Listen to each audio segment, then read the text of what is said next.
K M. Mani യു.ഡി.എഫിൽ തിരിച്ചെത്തുന്നതിനെ പിന്തുണച്ച് മുതിർന്ന നേതാക്കൾ രംഗത്തെത്തിയിരുന്നു. എന്നാൽ കോട്ടയം ജില്ലയിലെ ഒരു വിഭാഗം കോൺഗ്രസ് നേതാക്കൾക്കിടയിൽ ഇതിൽ ശക്തമായ വിയോജിപ്പാണുള്ളത്. ചില യോഗങ്ങളിൽ മാണിയെ കൂടെ കൂട്ടാനുള്ള ചർച്ചകൾക്കെതിരെ നേതാക്കൾ പ്രതികരിക്കുകയും ചെയ്തിരുന്നു. തൊട്ടുപിന്നാലെ ഇതിനുള്ള മറുപടിയുമായി കേരള കോൺഗ്രസിലെ ജോസഫ് എം പുതുച്ചേരി ഉൾപ്പെടെയുള്ളവർ രംഗത്തു വന്നു.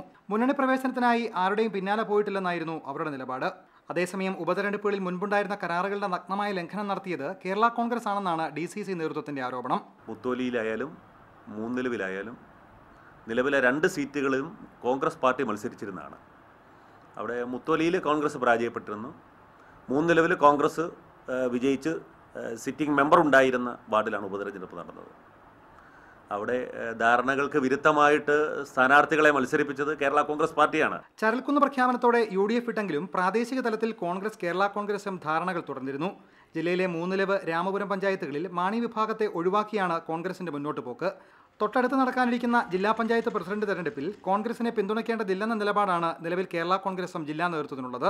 മലപ്പുറം തെരഞ്ഞെടുപ്പിന് ശേഷം കൂടുതൽ പരസ്യ പ്രതികരണങ്ങൾ ഉണ്ടായേക്കുമെന്നും സൂചനകളുണ്ട്. റിപ്പോർട്ടർ, കോട്ടയം.